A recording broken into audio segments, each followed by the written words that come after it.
fact is, when I talk to Vatican officials, whether in Rome or when they come to America, you know what they're afraid of? The same thing that each of you is afraid of. They're afraid of radical Islam. They don't know that Europe will be a Christian continent in 50 years. They're afraid of Islam taking over, destroying all Christian presence in the Middle East. So they're afraid of the very same things. I mean, and you don't have to, say this from great theological principles or great moral principles. Just in tachlis, practical politics, we have the same agenda in many ways, an overlapping of interests. And it's very hard for Jews sometimes to kind of rewire their brains, because to us, the Catholic Church is still, for many of us, the image is crusades and inquisitions. But there's a real deep irony here. If you look at who have become, in many ways, the best friends of the Jews amongst in the gamut of Christian churches, it's the ones who were most implicated in anti-Semitism in the past. The Catholic Church could not afford to take an anti-Semitic position today because they're so implicated in anti-Semitism historically and the Shoah specifically, that they were forced to look in the mirror and do a cheshbon hanefesh. The Presbyterians never were forced to do that because they were never part of that problem historically. And even the Lutherans are actually quite good in many ways. Amongst the mainline churches, the Lutherans are the best because they were confronted with Luther and the anti-Semitic strains in Luther, and they were implicated in the Shoah, so they can't afford to ignore that history. It's the ones who we haven't had a very bitter, violent history with, who now can afford to tiptoe on the edges of anti-Semitism and certainly on anti-Zionism. Is there one more set of questions? Sure. Yeah, you're right. We need to. The Jewish radicals are a very, very serious problem. And when I go to these conferences or I see these events, the most painful part of it is when I hear Jews standing up, who are basically are thoroughly embarrassed by Israel, and they portray themselves as representing the Jewish community. The most we can do is to tell the Christian world, you want to have a dialogue with Jews, talk to Jews who represent something, not some lunatic fringe out there. But they do a lot of damage. You're absolutely correct. Last round, I'm closing now the questions. The last round, we have first Dr. Chaim Zorov and then Dr. Rabbi Okay, Gene, thanks for the microphone's coming. I hope. Thanks for the excellent lecture. In terms of your comment about engaging Christian Arabs, one of the things that has to be said is that obviously they're not homogeneous, and there are people who fully identify with the cause of Palestinian nationalism, and obviously they're also part of the equation and part of the problem. A couple of quick questions. One is, you didn't mention the Mormons. Where do they stand? They're one of the larger churches in the United States. And another question is, besides the practical issue of divestment, is there any grassroots effort in the liberal churches to work against Israel, to convince or influence public opinion against Israel? My impression is that maybe the influence of the clergy or the leadership there is probably weaker than in the evangelical right, for example. Next question, Dr. Yoshp, and afterwards Marissa Cross. No? Okay, Marissa, and after finally Judge Gabriel Barr. Thank you. I have two questions and then a comment. First of all, I was wondering what you think must be done or can be done in terms of the World Council of Churches with engagement and dialogue, due to the fact that the Jews in Europe have a drastically different position than the Jews in the United States. Secondly, how do you believe that Protestant history as missionaries in the Middle East affects their involvement in this conflict? And then lastly, a comment in regards to your comment that you made before that we must focus on today's suffering. I agree with that, but at the same time, I believe that history must be incorporated into our rhetoric in order to counteract the idea that the illegal occupation of Palestine is the reason, from '67, is the reason for today's evil actions against Palestinians and Israelis alike. Your comments on these questions. Thank you. And final question, Judge Barr.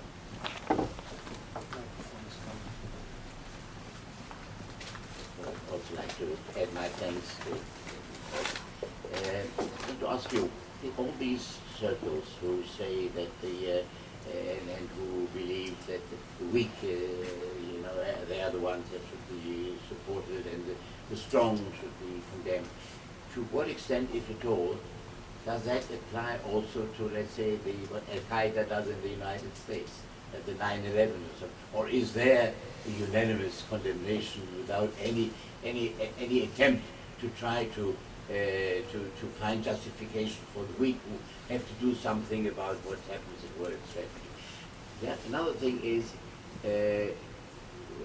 one can imagine it is sort of somehow to come to the conclusion that facts are not important in life. I mean, that is maybe individual. I mean, some people don't want to hear the facts, but what I'm sometimes not sure about is whether in all the arguments things of an emotional background are sufficiently stressed.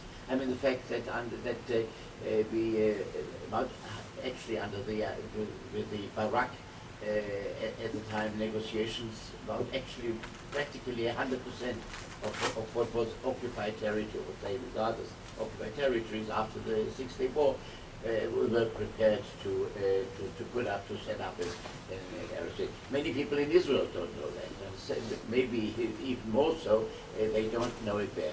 And then things like, we speak generally, all right, so they fight back and they do all kinds of things. But the education in the schools, the way in which terrorism of the worst kind is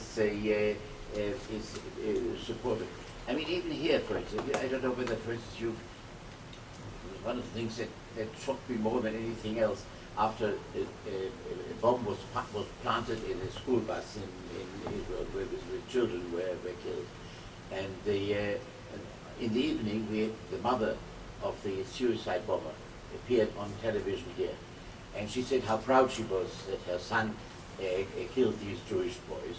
And she said a few days before he did this, the son came to her and said that he wanted to discuss it with his father because he had some doubts whether he should do this.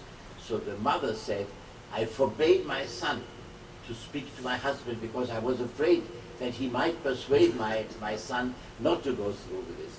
And therefore he refrained, and now I'm very proud. I mean, things like that, I sometimes feel that there might be an influence on things like that if they are sufficiently stressed.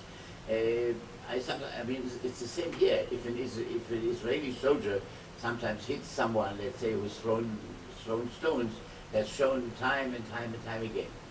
But things like, I think on the same day on which they showed all over the world on television that an Israeli soldier had hit someone who's thrown a stone, on that same day, a terrorist from behind shot at some Israeli soldiers.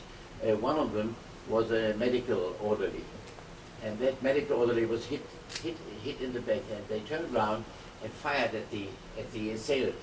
And so this medical orderly, who realized that this boy who shot at him was injured more than he, started to give medical aid to the terrorists, and even disregarding the wound that he suffered. I mean, things like that. But that was shown once, was never repeated again, either here, no, I've never seen it somewhere abroad. And don't you feel that some of these things with an emotional but true background should be stressed more in the argument, at least with many parts of the people who are now regarded as anti-Israeli?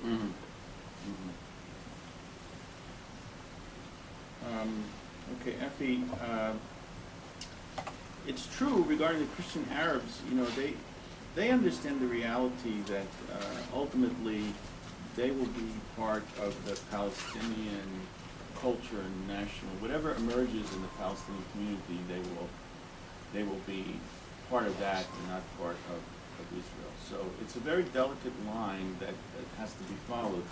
But I do think that there are people who are willing to speak out against the intolerance and the suffering of Christians in the Palestine, Christians who are willing to speak out and say this. And that story, the more that story is told, the better Israel looks. I don't want to say that we should use the Christians just as means to our own propaganda ends, but I think there's a fair story. Once they see the face of Islamic and Palestinian intolerance, right, the greater the understanding of the situation that Israel finds itself in. I can't speak too much about the Mormons. We have an expert here on the Mormons, Professor Yaspi. The Mormons haven't weighed in very much on this campaign. The issues, at least in America, with the Jewish community and the Mormons is more with respect to Olam Haba, not to Olam Hazeh. So I'm sure that Professor Yaspi can speak in greater detail and insight into that. I think that, in fact, as I mentioned earlier, the strategic objective of this campaign, divestment, boycotts, demonization of Israel, really was to affect public opinion in the United States. Ultimately, they want, the ideal was to turn the attitude toward Israel in the minds and hearts of Americans to be very similar to what it is in England, right? And when that happens, the whole nature of American, not only moral support, but also political and diplomatic support changes drastically. The Americans have not bought it. Right? They may buy it in the future, but it's because of the increasing public radicalism of the Palestinians in the last year, 2 years. Right? Americans, if anything, are more sympathetic with Israel. It was a crushing blow to the leftist ideologues, to see that the Presbyterian Church, the rank and file of the Presbyterian Church, rose up and said, we have to not only did they replace divestment, in 2004, when they used the term suicide bombings, they put quotation marks around suicide bombings, as if to say it's not really suicide bombings. In 2006, they had a separate resolution that said suicide bombings are a crime against humanity and cannot be justified by any political conditions, motives, etc. So the Americans have not bought it, and even the Europeans haven't bought it. I don't think we can do much with the WCC. The WCC is so far focused on, I think, radical leftist politics. It's not only vis-a-vis Israel. It's about whites. Terrible, vile, prejudicial stuff is coming out of black theologians in Africa, and a white cannot stand up in the middle of a WCC meeting and say, "Wait a second, this is hateful. This is prejudice. This is evil," because the whites are discredited as a kind of colonialist perspective. So I don't have a lot of hope for the WCC. I think there are limits to what can be done with them. But again, I think Europe is waking up to what the real threat is. Regarding who raised the issue of missionizing, one of the reasons that liberal churches are very close to the Palestinian cause and identify with the Palestinian sufferings is they've been here for over 100 years. If you go to Har HaZeitim and you go to Augusta Victoria Hospital, you find out it's a Lutheran hospital. What are Lutherans doing on Har HaZeitim? The answer is they came here at the end of the 19th century to do missionizing work primarily. They stayed in the Palestinian communities, and they're involved in the social network, and they do a lot of good work on a humane level in the Palestinian communities. They're closer to the tragedy on a human level from the Palestinian side. I don't think there's much missionary work now. It's very dangerous to do missionary work now. It was true under Fatah, but it's even more true under Hamas, that according to Sharia, conversion out of Islam is a capital offense. Right? So missionaries have a very difficult time, but they do mostly, they do good work, they do good humanitarian work, but they're very close to the Palestinian human suffering on that level. That's a major issue. As far as the history and the occupation, I'm not saying that it's not important. Some people argue that there is no occupation. I don't know how you feel. We've lost that argument I think that's a futile argument these days, particularly in light of Israeli government policy, where we say we want to get out of the territories. The Israeli government says it wants to get out of the territories. For better or for worse, that's the position. That has been the position. So I think it's a futile argument to say there's no occupation. But that's not to say that Israel doesn't have very fundamental rights to defend its citizens and even to go beyond the green line if it's so indicated. Now, David, who had to leave, mentioned the dismantlement campaign. All of these, in 2004, all of these resolutions for divestment also had a companion resolution: tear down the wall. Not move the wall. Tear down the wall. Because walls, it's a kind of loopy Robert Frost universe where, good fences make good neighbors in a sarcastic way. Walls separate people, therefore, and they are for getting people together. So the Israelis and the Palestinians should get together, just take down the wall. I mean, that's the level of seriousness approaching this issue. They were all take down the wall. So very interesting. I took many of these high-level ecumenical officers from the Presbyterian Church on a last September. We went around. We went to there's a UN office in northern Jerusalem that deals with humanitarian issues in the Palestinian community. Hardly, the UN has not been a very sympathetic toward Israel, and certainly toward Israel in the territories. And the fellow who was there was talking about poverty in the Palestinian community and had a PowerPoint presentation with the security fence border in very great detail. And he says, well, of course, nobody in his right mind can argue that Israel shouldn't have the right to put up a security fence, on its own territory. So I said, what did you say? Because the people who actually sponsored this tear down the wall resolution, not move the wall, but tear down the wall, are sitting right at this table. And the UN fellow says it right straight out. The Israelis have a right to defend their people with the security fence. You can argue about where the fence can be, but you can't argue that the Israelis have a right to put up a fence. So in Birmingham, the resolution was the Presbyterian Church does not have a right to tell any country how to defend its citizens. It's a complete reversal. So, there is a way to correct some of these problems. It's bad just to throw up your hand and to say these people can never understand that situation. They can understand the situation. Judge Bach, my strategy, very, very few people, even on the far left, either politically or the far left in the churches, are willing to be a champion of Al-Qaeda in the United States. Right? That's gone too far. But they do nibble, they do come very close to the water's edge. It turns out, and when they do, it turns out it's wonderful for us. Because all we have to do is expose these people and just tell the American public what these people are actually saying. It turns out that one of the moderators at the Presbyterian Assembly, who was responsible for the discussion on peace in the Middle East, spoke 1 year after 9/11. September 11, 2002, she spoke at some kind of commemoration, and her initial remarks are as follows. 1 year ago, 19 people changed the world by doing something. These people had the courage to die for their faith. That's what she said, right? She was booed, right? She was heckled. She was torn limb from limb in the press, right? But she wasn't discredited in the church. She became the moderator in 2006. She's the best spokesman that we have. In other words, my argument is that the logical extension of this position puts you in bed with the terrorists. Someone mentioned the Chicago Presbytery before. The Chicago Presbytery met with Hezbollah. They met with Hezbollah, and then when the National Church got embarrassed by it and criticized them, in the New York Times he said we would meet with them again because we have to hear all sides. And he praised Hezbollah.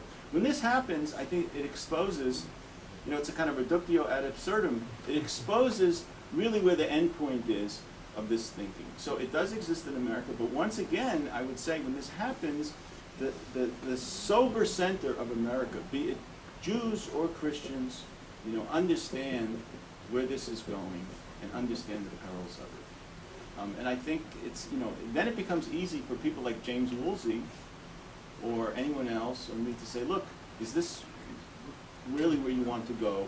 Are these the people you want to surround yourself with? That's an enormously effective argument because the liberal Protestants in America have a fatal flaw that very few people in the Middle East have. The fatal flaw is they want to appear to be nice guys.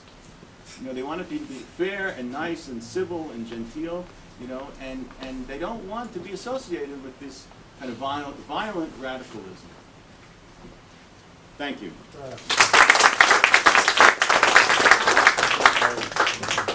Eugene, thanks a lot for a very enlightening lecture. We hope to see you all on the 26th with Rabbi Michael.